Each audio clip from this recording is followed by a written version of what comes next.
બુલેટિનની શરૂઆત કરીએ મહત્વપૂર્ણ સમાચારથી। ગુજરાતમાં 2 દિવસ વરસાદી માહોલ રહેશે। આજે અને આવતીકાલ માટે હવામાન વિભાગે આગાહી કરી છે।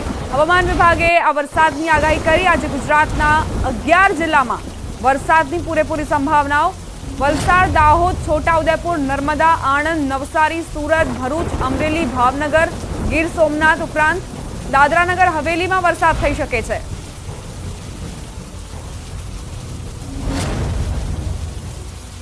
सौराष्ट्र और कच्छ के ऊपर एक साइक्लोनिक सर्कुलेशन बना हुआ है, जिसके कारण आज और कल गुजरात के कुछ ज़िलों में लाइट रेन होने का पूर्वानुमान दिया गया है। और जो ज़िले हैं जहां पे लाइट रेन होने के पूर्वानुमान दिए गए हैं वो है वलसाड़, नवसारी, दाहोद, छोटा उदयपुर, नर्मदा, भरूच, सूरत, आनंद, दादरा नगर हवेली और सौराष्ट्र रीजन के अमरेली, भावनगर, गिर सोमनाथ और दीव हैं। હવે આવતીકાલની શું સ્થિતિ છે તે જણાવીશું। ગુજરાતના 5 જિલ્લા માટે હવામાન વિભાગે આગાહી કરી છે। ગુજરાતના 5 જિલ્લામાં આવતીકાલે વરસાદ થઈ શકે છે। વલસાડ, નવસારી, સુરત, ભરૂચ, ગીર સોમનાથ, ભાવનગર અને દાદરાનગર હવેલીમાં વરસાદની સંભાવના। और डे 2 के लिए जो आइसोलेटेड प्लेसेस पे लाइट रेन होने का पूर्वानुमान दिया गया है वो ज़िले हैं वलसाड़, नवसारी, सूरत, भरूच, गीर सोमनाथ, दादरा नगर हवेली और भावनगर। તો આજે અને આવતીકાલ માટે હવામાન વિભાગે આગાહી કરી છે। હવે ગ્રાફિક્સના માધ્યમથી એ સમજવાનો પ્રયત્ન કરીએ કે આખરે કયા કયા જિલ્લાઓ જે પ્રભાવિત જોવા મળી શકે છે। આજે ક્યાં ક્યાં આગાહી કરવામાં આવી છે તો એ જિલ્લાઓ આપણી ટેલિવિઝન સ્ક્રીન પર ગીર સોમનાથ, અમરેલી, ભાવનગર, સૌરાષ્ટ્રના આ જિલ્લાઓ પ્રભાવિત જોવા મળી શકે છે। દક્ષિણ ગુજરાતનો પટ્ટાની વાત કરીએ તો વલસાડ, નવસારી, સુરત, ભરૂચ, નર્મદામાં વરસાદની સંભાવનાઓ છે। આ સિવાય છોટાઉદેપુર, આણંદ અને દાહોદ પણ પ્રભાવિત જોવા મળી શકે છે। દાદરાનગર હવેલી માટે પણ આગાહી કરવામાં આવી છે। આ આજની વાત છે। હવે કાલની વાત કરીએ કે આખરે હવામાન વિભાગે કાલે કયા કયા જિલ્લાઓમાં વરસાદની આગાહી કરી છે। ગીર સોમનાથ પ્રભાવિત જોવા મળી શકે છે। આ સિવાય ભાવનગરમાં પણ વરસાદી વાતાવરણ રહેવાની શક્યતાઓ છે। ભરૂચ, સુરત, નવસારી અને વલસાડના ખેડૂતોને પણ તૈયાર રહેવું પડશે માવઠા માટે અને દાદરાનગર હવેલીમાં પણ વરસાદી વાતાવરણ રહેશે। હવે આગળ વાત કરીએ, ગરમીમાં રાહત ફક્ત 2 જ દિવસ મળશે। 2 દિવસ વરસાદ વરસશે અને ત્યારબાદ તાપમાન 2 થી 3 ડિગ્રી ઘટશે। 2 દિવસ બાદ ગુજરાતમાં ફરી ગરમીનો રાઉન્ડ શરૂ થશે। ગરમી અંગે હવામાન વિભાગે આગાહી કરી છે।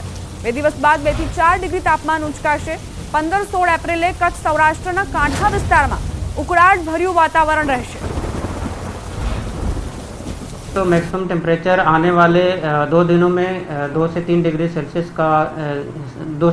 सेल्सियस की गिरावट का पूर्वानुमान दिया गया है और उसके बाद 2 से 4 डिग्री सेल्सियस का मैक्सिमम टेम्परेचर में बढ़ोतरी का पूर्वानुमान दिया गया है।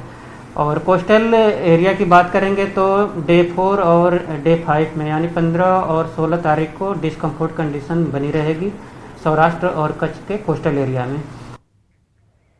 લુણાવાડામાં ટીટોડીએ મૂકેલા ઈંડાને લઈ હવામાન નિષ્ણાંત અંબાલાલ પટેલે વરસાદનું અનુમાન કર્યું। ટીટોડીએ 4 ઈંડા મૂકતા 4 મહિનામાં સારા વરસાદના સંકેત હોવાનું જણાવ્યું। સાથે જ ટીટોડી કયા મહિનામાં ઈંડા મૂકે તો ચોમાસું સારું રહેશે તેની માહિતી આપી। ટીટોડી અષાઢ મહિનામાં ઈંડા મૂકે તો મહત્વનું છે। હાલ જે ઈંડા મૂક્યા છે તે બચ્ચા મોટા થઈને ઉડી જાય ત્યારબાદ વરસાદ આવવાની માન્યતા છે। પણ અષાઢ માસમાં ટીટોડી 4 ઈંડા મૂકે તો તેના ઉપરથી નક્કી થાય છે કે વરસાદ સારો થશે।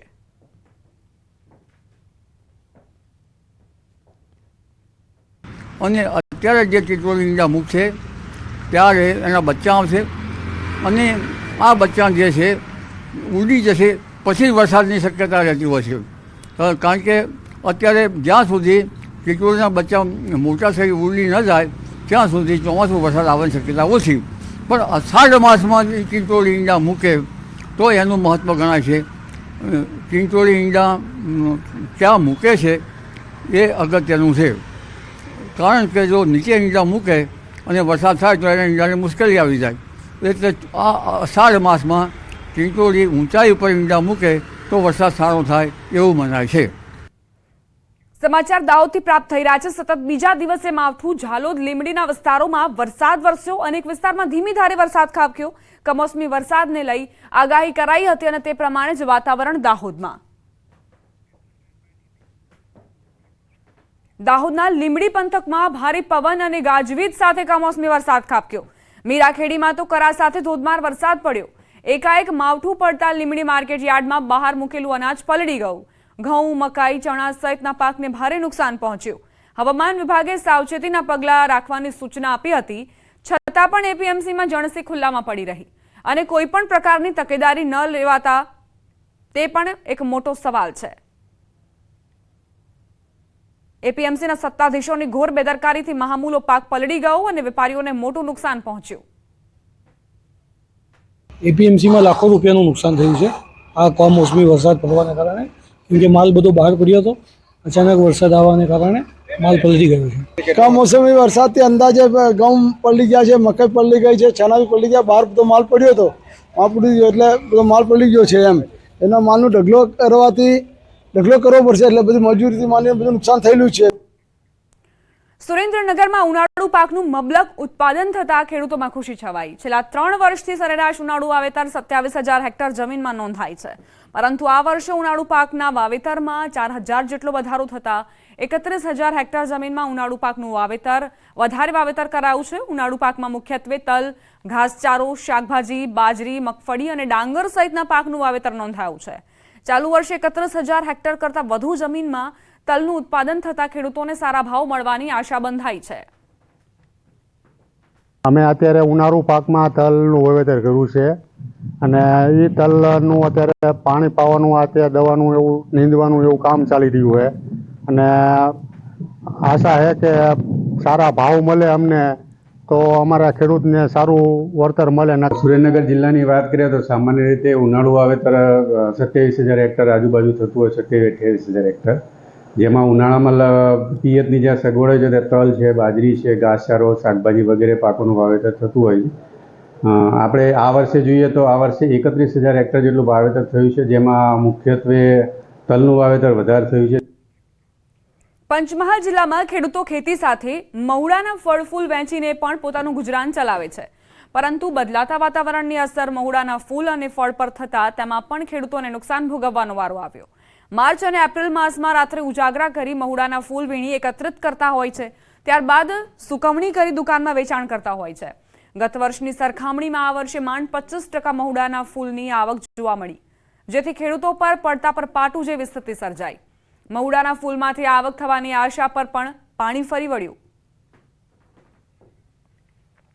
તો બદલાતા વાતાવરણની અસર મહુડાના ફૂલ અને ફળ પર પણ જોવા મળી છે, જેની સીધી અસર ખેડૂતની આવક પર, કારણ કે ખેડૂતો આશા રાખીને બેઠા હતા કે તેમને આવક થશે, પરંતુ પડતા પર પાટું જેવી સ્થિતિ સર્જાઈ છે.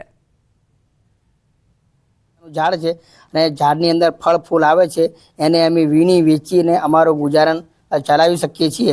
ગયા વખતે ફૂલ હતા તો ભાવ ઓછો હતો, અત્યારે ભાવ વધારે છે તો ફૂલ નથી. આ વર્ષે ગઈ સાલ કરતાં 20-25% જ આવકો છે. કુદરતી રીતે વાતાવરણમાં બધા જે ફેરફાર થયા એના કારણે મહુડાનું જે ફૂલ હતું એ ઝાડ ઉપરથી બિલકુલ પડવાનું બંધ થઈ ગયું છે. ભાવની વાત કરીએ તો આ વખતે ભાવ ગઈ સાલ કરતાં ડબલ થઈ ગયા છે. રાજ્યના વિવિધ ડેમમાં પાણીની સ્થિતિ વિકટ છે, ત્યારે ચરોતરમાં આ વખતે પાણીની મુશ્કેલી નહીં પડે, કારણ કે વણાકબોરી ડેમમાં હજી 219 ફૂટની જળ સપાટી જોવા મળી રહી છે. ડેમમાં કુલ 80%થી વધુ પાણીનો જથ્થો સંગ્રહિત છે, પરંતુ આ વર્ષે ડેમના 6 દરવાજા રિપેર કરવાની કામગીરી ચાલતી હોવાથી 2 મહિના સુધી ચરોતરના ખેડૂતોને પાણી આપવાનું બંધ કરવામાં આવશે, જેથી પાણીનો જથ્થો જળવાઈ રહે અને અમદાવાદ, ચરોતર અને સૌરાષ્ટ્રને પીવાના પાણીની સમસ્યા નહીં સર્જાય. ઉનાળાની શરૂઆત થતાં જ પાણીની વિકટ સમસ્યા સર્જાતી હોય છે પીવાના પાણીની. ત્યારે અમદાવાદ પૂર્વ, વડોદરા તેમજ વાત કરવામાં આવે તો ખેડા અને આણંદ જિલ્લાનો મુખ્યત્વે પરિયજ અને કનેવાલના દ્વારા સૌરાષ્ટ્રને પાણી પૂરું પાડતો વિવર એટલે વણાકબોરી વિવર. સીધા દ્રશ્યો તમે જોઈ રહ્યા છો વણાકબોરી વિવરના, જ્યાં આગળ અત્યારે આ દ્રશ્યો જે પ્રકાર જોઈ શકાય છે, જે પાણીની સ્ટોરેજ કેપેસિટી છે તે 219 ફૂટ છે. વાત કરવામાં આવે તો સિંચાઈના પાણી માટે આજથી પાણી બંધ કરવામાં આવ્યું છે, ત્યારે વણાકબોરી વિવરની અંદર અત્યારે જે લેવલ છે તે અધિકારીઓના જણાવ્યા મુજબ 219 ફૂટનું લેવલ છે. વાત 1,000 ક્યુસેક પાણી કડાણા ડેમમાંથી છોડવામાં આવે છે અને આ પાણીને આગળ સ્ટોરેજ કરી અને અમદાવાદ પૂર્વ, ખેડા, આણંદ જિલ્લા સૌરાષ્ટ્રને પાણી પૂરું પાડવા માટે સિંચાઈ દ્વારા પાણી આપવામાં આવતું હોય છે. ત્યારે આ વર્ષે ઉનાળાની અંદર આ સમસ્યા ન સર્જાય તે માટે પૂરતો પાણીનો સ્ટોક હોવાના માહિતી મળતા એક સારા સમાચાર કહી શકાય, કારણ કે જે દર વખતે પાણી જે સમસ્યા સર્જાય તે આ વખતે નહીં સર્જાય તેવું ચોક્કસપણે લાગી રહ્યું છે. હાલમાં 219 ફૂટ પાણીનું લેવલ હોવાથી આજે પીવાના પાણી જે સમસ્યા થાય તે અત્યારે નહીં થાય તેવું ચોક્કસપણે કહી શકાય છે. ઉમંગ પટેલ, ન્યૂઝ 18 ગુજરાતી, વનાકબોરી, ખેડા. ઉનાળો આવતા જ ભાવનગર જિલ્લાના ગ્રામ્ય વિસ્તારોમાં પાણીની સમસ્યા વિકટ બની છે. નારી ગામમાં છેલ્લા 20 દિવસથી પાણી ન મળતા ગ્રામજનો મુશ્કેલીમાં મુકાયા છે. ગામમાં છેલ્લા 20 દિવસથી પૂરતા પ્રમાણમાં પાણી નથી મળી રહ્યું અને જે પાણી આવે છે તે પણ દુર્ગંધયુક્ત અને ગંદુ હોવાથી પીવા માટે ઉપયોગમાં લઈ શકાય તેમ નથી, જેથી સ્થાનિકોમાં ભારે રોષ જોવા મળી રહ્યો છે. પીવા માટે ચોખ્ખા પાણીના એક બેડા માટે મહિલાઓ દૂર દૂર સુધી રઝળપાટ કરવા મજબૂર છે. અહીં મહિલાઓની એક જ માંગ છે કે તેમને પીવાનું પાણી પહોંચાડવામાં આવે. અમારા ઘરે પાણી આવતું નથી ને અમે તળાવ ભરવા આવ્યા છીએ. એકદમ ડોળું પાણી છે અને ઘરે બી થોડુંક પાણી આવે છે. અમારે એક ટબ ભરામાં ગોળામાં બી પાણી નથી ભરાતું પાણી. એટલે મહેરબાની કરીને પાણી અમને આપો. આ પાણીની બહુ તકલીફ છે. કેટલા દિવસથી પાણી નથી આવતું. ન્યા ઓફિસે કેવા જાય તો ન્યાય કાયમ કે અમારા માણસો નહીં આવે તો અમારે પાણી હાટે ક્યાં જવું એમ. પાણી આવે તમને બહુ જાણે ઝાસુ ખોલતો હોય, ફૂફાડા મારે અને આવે ને કાંઈ. એક ટબ પાણી ભરાતું નથી. 3 ઘર વચ્ચે પાણી કેમ ભરવું? ગંદુ પાણી વાતે પૂછવામાં એક હાંડોય પાણી આવતું નથી. નારી ગામમાં સ્થાનિકો માટે પણ પાણીના ફાફા છે. પશુઓની સ્થિતિ કફોડી બની છે. પશુઓ માટેના હવાડામાં પાણી ન હોવાથી પશુપાલકો મુશ્કેલીમાં મુકાયા છે. ગામમાં પાણીની સમસ્યા એટલી વિકટ બની ગઈ છે કે છેવાડે આવેલા તળાવમાંથી ના છૂટકે ગંદુ અને દૂષિત પાણીનો ઉપયોગ કરવા લોકો મજબૂર છે. ગંદુ પાણી પીવાથી લોકો બીમારીનો ભોગ બની રહ્યા હોવાનો ગ્રામજનોનો આરોપ છે. અનેક રજૂઆત છતાં પાણીની સમસ્યા હલ ન થતા પ્રશાસન સામે લોકોમાં રોષ છે. સ્થાનિકોનું કહેવું છે કે ચૂંટણી સમયે મોટા વાયદા કરતા નેતાઓ બાદમાં ફરકતા પણ નથી. બંબા મોકલે ને તો એને પાવા, બંબા બીજા ન હોય ને ન્યા મોકલા અને અમારે પાણી ન હોય ને ન્યા ન આવે તો અમારે ક્યાં દોડવું બોલો? ગઢા માણા ક્યાંક પડી જાય, હાથ પગ ભાંગી જાય, છોકરીને ઉપાડી ને ઘરે. બધાને અત્યારે આ ઘોર ઉનાળો તમે જોઈ રહ્યો છો, એટલો તાપ તડકો પડે છે તો ક્યાં પશુ પાણી પીવા જાય? ટાઈમે હવેડામાં પાણી આવતું નથી. તમે હવેડા જોવો તો ખાલી ખમ હવેડા પડેલા હોય છે. એમાં દુર્ગંધ વાળું પાણી આવે છે. ગટરનું પાણી ભળી જાય. મોટા મોટા ચૂંટણી આવે ત્યારે વાયદા કરીને જાય છે ટાઈમે પાણી અમે આપશું, ચેક ડેમે ભરી દેવો, સૌની યોજના મારફતે તળાવો ભરી દેવો, પણ તમે પાછળ જોઈ જ રહ્યા છો કે ખાલી તળાવો પડેલા છે. તો ક્યારે આ બધું? ઉનાળામાં જંગલોમાં આગ લાગવાના બનાવો વધતા જંગલની સુરક્ષા માટે ખાસ વ્યવસ્થા કરાઈ છે. ખાસ કરીને નર્મદામાં જંગલની સુરક્ષા માટે વન વિભાગ દવરેખા બનાવે છે. પાનખરમાં જંગલમાં સૂકા પાન પર કોઈ સળગતી દિવાસળી કે રોડ સાઇડ ફેંકાતી બીડી સિગરેટથી પણ આગ લાગી શકે છે અને તેને રોકવા નર્મદા વન વિભાગ દવરેખા બનાવે છે. હાલમાં જંગલ વિસ્તારોમાં મુખ્ય રસ્તાની આજુબાજુમાં આ દવપટ્ટો કે દવરેખા બનાવવામાં આવે છે, જેમાં મુખ્ય રસ્તાની આજુબાજુના 5 થી 7 ફૂટની જગ્યામાં સૂકા પાંદડા સળગાવી દેવાય છે, જેનાથી કોઈ આવી સળગતી વસ્તુ નાખે તો જંગલમાં આગ અટકાવી શકાય. નર્મદા જિલ્લો 43% વન વિસ્તાર ધરાવતો જિલ્લો છે. આ જિલ્લામાં મોટા ભાગે જંગલ વિસ્તાર આવેલો છે. આ જંગલ વિસ્તારમાં ખાસ વાત ઉનાળાના દ્રષ્ટિમાં જે જોવા જઈએ તો જંગલોમાં અનેક વાર આગ લાગવાના બનાવો બનતા હોય છે. જંગલ નષ્ટ થઈ જતા હોય છે. જંગલોમાં જે અચાનક આગ લાગવાના કારણે કેટલા જંગલ નષ્ટ થઈ જતા હોય છે. પરંતુ આ એક દવરેખા વન વિભાગ દ્વારા બનાવવામાં આવેલી છે અને આ દવરેખા બનાવવાથી એમની જે જમીનની પટ્ટો છે એ પટ્ટો પણ એમની પાસે રહે. આવે છે. આપણી સાથે જે આગ લગાડનાર માણસ છે અને દવરેખા બનાવનાર વ્યક્તિની જેની પાસે વાત કરીએ, આ કેમ લગાડવામાં આવે છે? હવે પાનખર તો આવી ગઈ છે. સૂકા પાંદડા પડ્યા, કોઈ બીડી સિગરેટ નાખી જાય ને જંગલમાં આગ લાગી જાય, એના માટે આ દવરેખા અમે બનાવીએ છીએ. કોઈ નુકસાન ના થાય, કોઈ ખેડૂત કે જંગલની જમીન આજુબાજુ પટ્ટો તૈયાર નહીં થાય એના માટે કરીએ છીએ. બિલકુલ, તમે સાંભળ્યું એમ કે ખાસ કરીને જે જંગલની જમીન હોય છે, જંગલની જમીનની નિશાની પણ એક રાખવામાં આવે છે. આ આગ લગાડવાથી આ એક દવરેખા બની જાય છે, જેથી જંગલની જે જમીન હોય છે વન વિભાગની, એ જમીન એમના હદમાં રહે.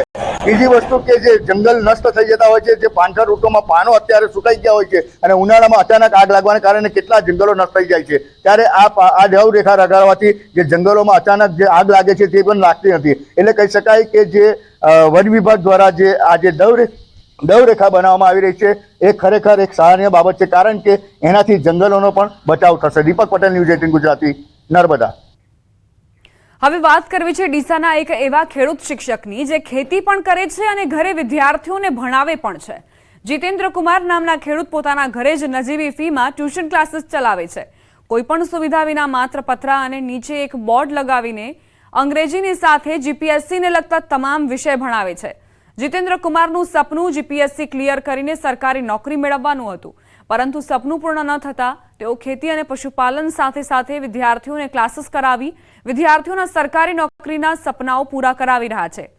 વિદ્યાર્થીઓ પણ જીતેન્દ્ર કુમાર પાસે ભણવા ઉમટી પડે છે. આ સાથે વિદ્યાર્થીઓ જીતેન્દ્ર કુમારની પુસ્તકોની લાઇબ્રેરીમાંથી પુસ્તકો વાંચી સારી એવી નોકરી મેળવી રહ્યા છે. એ વધુ વિદ્યાર્થીઓને સરકારી નોકરી અપાવી છે અને ટ્યુશન ક્લાસીસમાં આપણે જોઈએ તો અંગ્રેજી વિષય સાથે એમણે 5000થી વધુ વિદ્યાર્થીઓ આજ દિન સુધી ભણાવી ચૂક્યા છે. મોટિવેશન સ્પીચ પણ આપતો હોઉં છું.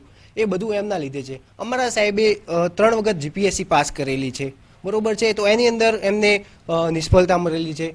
તો નિષ્ફળતા મળ્યા બાદ એમને છોકરાઓને ભણાવવાનું ચાલુ કર્યું. જેમના જોડેથી મને માર્ગદર્શન મળે છે. મેં ધોરણ 12ની પરીક્ષા હમણાં જ આપી છે અને એમના માર્ગદર્શન હેઠળ હવે હું સરકારી નોકરીની તૈયારી કરી રહી છું. આ ક્લાસરૂમ હું મારા ઘરે જ ચલાવું છું, જેને કહેવાય કે ક્લાસરૂમ માત્ર નામ છે. ક્લાસરૂમની જેને કહેવાય કે કોઈ ઇન્ફ્રાસ્ટ્રક્ચર નથી, છતાં વિદ્યાર્થીઓ મારું જ્ઞાનની કદર કરીને દૂર દૂરથી વિદ્યાર્થીઓ આવે છે. ડીસાથી પણ વિદ્યાર્થીઓ આવે છે, ક્યારેક થરાદથી ત્યાંથી પણ વિદ્યાર્થીઓ આવે છે અને મારી પાસે ભણે છે અને સ્પર્ધાત્મક પરીક્ષાનું પણ કોચિંગ લે છે. ઇંગ્લિશ સ્પીકિંગ પણ શીખી જાય છે અને એજ્યુકેશન લગતું પણ શિક્ષણ પ્રાપ્ત કરે છે. છોટાઉદેપુરમાં શાળામાં બાળકો પાસે મજૂરી કરાવાતી હોવાનો વિડીયો સામે આવ્યો. નસવાડીના ચંદનપુર પ્રાથમિક શાળાનો વિડીયો વાયરલ થયો છે, જેમાં શિક્ષકો નાના ભૂલકાઓ પાસે સિમેન્ટની ઈંટો મુકાવી રહ્યા છે. શાળાના કમ્પાઉન્ડમાં બાળકો સિમેન્ટની ઈંટોને મૂકી રહ્યા છે. બાળકોએ 300 જેટલી સિમેન્ટની ઈંટો ઉઠાવી હતી. જોકે વિડીયો ઉતારવામાં આવતા શિક્ષકોએ બાળકોને ઈશારા કરીને કામ કરતા રોકી દીધા. વિડીયોમાં જોઈ શકાય છે કે શિક્ષક આરામથી ઓટલા પર બેસી રહ્યા હતા અને નાના બાળકો ઈંટો ઉપાડી રહ્યા હતા. જ્યારે આ બાબતે શિક્ષકને સવાલ કર્યો તો તેમણે મજૂરો ન મળતા હોવાનું કહીને અને પોતાનો લૂલો બચાવ કર્યો. સવાલ એ છે કે બાળકો શાળામાં અભ્યાસ માટે આવે છે કે મજૂરી કામ કરવા માટે? શું આવી રીતે ગુજરાત ભણશે? કશું કોઈ કામગીરી નહીં ચાલે. બહાર ખાલી સામાન પડે છે તો અંદર મુકાઈએ છીએ. કામગીરી તો મારી પૂરી થઈ ગઈ છે. ખાલી વધારાની પડી રહી છે એટલે ખાલી અંદર મુકાઈ દઈએ. કંઈ નહીં સાહેબ, આ 4-5 છે એ જ કરે છે સાહેબ. રવિભાઈ જરાક વિચારો સાહેબ. હા ખરે ને સાહેબ, હમણાં સવારમાં જ અમારે સીઆર સાહેબ એન્જિનિયર મધુર માટે મેં એમને પણ બોલાયા હતા. ના એવું નથી, પણ આ તો લોકો ઘેરથી અહીંથી ચોરી કરીએ છે એટલા માટે. ના એટલા માટે નહીં, કે સપોર્ટ કરવા માટે, કે મારે બીજું કોઈ નથી. સુરતની વીએનએસજીયુ સંલગ્ન કોલેજમાં વિદ્યાર્થીનીની ટી-શર્ટ ઊંચી કરી તપાસવાના મામલે કુલપતિનું નિવેદન સામે આવ્યું. યુનિવર્સિટી કુલપતિએ આખી વાત ઉપજાવી નાખવામાં આવી છે તેવું નિવેદન આપ્યું. ઉપરાંત સ્કોડની ટીમ પરીક્ષામાં તપાસ અર્થે ન આવે તે માટે આ વાત ઉપજાવી હોવાનું કહ્યું. જો આ ઘટના સાચી હશે તો તે કસૂરવાર વિરુદ્ધ પોલીસ કાર્યવાહી કરવામાં આવશે. દક્ષિણ ગુજરાતની સૌથી મોટી વીર નર્મદ યુનિવર્સિટી વિવાદમાં ઘેરાઈ હતી. કારણ હતી વિદ્યાર્થીઓને સ્કોર દ્વારા જે પ્રકારે ચેકિંગ કરવામાં આવ્યું હતું, જેને લઈને વિવાદ ઊભો થયો હતો. જોકે આ સમગ્ર વિવાદમાં તપાસ કરતા જે ઘટસ્ફોટ થયો છે તે સાંભળીને અધિકારીઓ લઈને કુલપતિ ચોંકી ઉઠ્યા હતા. આપણી સાથે કુલપતિ કિશોરસિંહ ચાવડા, આપણે સીધા વાત કરીએ. સાહેબ, મહિલા જે વિદ્યાર્થીનીઓ હતી તેની ઉત્તરવહી પાસે જઈને તેમના જે ગજવાઓ જે છે તેમને ચેક કરવાનું કીધું હતું કે જેથી એમાં કોઈ માહિતી હોય. આ વાતની માહિતી ને કે સામાન્ય રીતે મહિલાઓને ચેકિંગ કરવામાં આવતું નથી, પણ મહિલા સ્કોડ દ્વારા ચેક કરવાનો જે અમે પ્રયાસ કર્યો છે તેને અટકાવવા માટે જ કોઈ વ્યક્તિએ આ પ્રકારનો પ્રયાસ કર્યો હોય એવું માલુમ પ્રથમ દર્શને શંકા થાય છે. અને આ પ્રકારની જો ખરેખર માહિતી સાચી હશે તો તેની સામે પોલીસ કાર્યવાહી કરતાં પણ યુનિવર્સિટી અટકાશે નહીં. સામાન્ય રીતે મહિલા વિદ્યાર્થીનીઓને એને ચેક કરવાનું કહેવામાં આવતું હોતું નથી, પણ આ અમારો વિનમ્ર પ્રયાસ હતો કે મહિલા વિદ્યાર્થીનીઓને પણ તેમના ગજવામાં રહેલી જો કોઈ સાહિત્ય હોય તો એમને દૂર કહેવાનું જે કહેવામાં આવ્યું હતું એમાંથી આ વાતને આખી જુદી દિશામાં લઈ જવાનો પ્રયત્ન થયો હોય એવું પ્રથમદર્શી કહી શકાય. બિલકુલ. આ હતા કુલપતિ કિશોરસિંહ ચાવડા. સીધું કહેવા તેમનું કહેવું છે કે વિદ્યાર્થીઓને ચેક કરવાને લઈને આ વિવાદ ઊભો થયો હતો. જોકે સીસીટીવી ચેક કર્યા બાદ આ પ્રકારે કોઈ પણ વિદ્યાર્થીનીને ચેક કરવામાં નથી આવ્યું. પણ જો આ પ્રકારની ઘટના છે તેને લઈને આગામી દિવસમાં પોલીસ કેસ સાથે પરીક્ષા ચાલી રહી છે અને આવી કોઈ ઘટના ના બને તે માટે ખાસ મહિલાઓનું સ્કોર વધારવાની વાત પણ કરી છે. કેમેરામેન ભરત બ્રહ્મભટ્ટ સાથે કીર્તેશ પટેલ, ન્યૂઝ 18 ગુજરાતી, સુરત. વડોદરામાં ગેસ કનેક્શન ફાળવણીમાં મોટું કૌભાંડ સામે આવ્યું. પાદરામાં ઉજ્જવલા યોજનાના જોડાણ બારોબાર અન્ય લોકોને ફાળવી દેવાયા હોવાનો ખુલાસો થયો. વર્ષ 2019થી લાભાર્થીઓના નામનું કનેક્શન કોઈ બીજું જ વાપરતું હતું. લાભાર્થીના ફોર્મ પાસ થઈ ગયા છતાં જે તે સમયે ફોર્મ રદ થયા હોવાનું જણાવાયું હતું. જોકે કેવાયસીને લઈ તપાસ થતાં અસલ લાભાર્થીઓને જાણ થઈ હતી. મોભા ગામની ગેસ એજન્સીમાં તપાસ કરતા સમગ્ર ભાંડો ફૂટ્યો હતો. હાલ 2 લાભાર્થીઓ સાથે છેતરપિંડી થઈ હોવાની વિગત સામે આવી. જોકે હજુ વધુ નામ ખુલવાની શક્યતાઓ છે. આ મામલે વડુ પોલીસ મથકે ફરિયાદ થતા તપાસનો ધમધમાટ શરૂ થયો. તો લાભાર્થીઓ પણ ન્યાયની અપેક્ષા રાખી રહ્યા છે. તો લાભાર્થીના બદલે અન્ય વ્યક્તિઓને આ લાભ આપવામાં આવ્યો અને જ્યારે કેવાયસી કરવામાં આવ્યું ત્યારે આ તમામ વિગતો ખુલી હતી. દેવી ગેસ એજન્સી સંજયભાઈ ને ચંદ્રભાઈ નામ છે એમનું, 2 જણનું. આ તો જ્યારે ને કેવાયસી માટે ફોર્મ આવી ને ત્યારે મમ્મીનું અંદર નામ નીકળ્યું રમીલા અરવિંદભાઈ રાણા. 6 વર્ષથી 2019 બોટાદ હતો. ત્યાં સુધી કેટલાય લોકોનું આવું થયેલું છે. તો બસ મારે એક જ વસ્તુ છે કે ભાઈ મને કાયદેસરની કાર્યવાહી કરે અને જે લોકો ફ્રોડ કરે છે એમને જે બનતી સજા કરે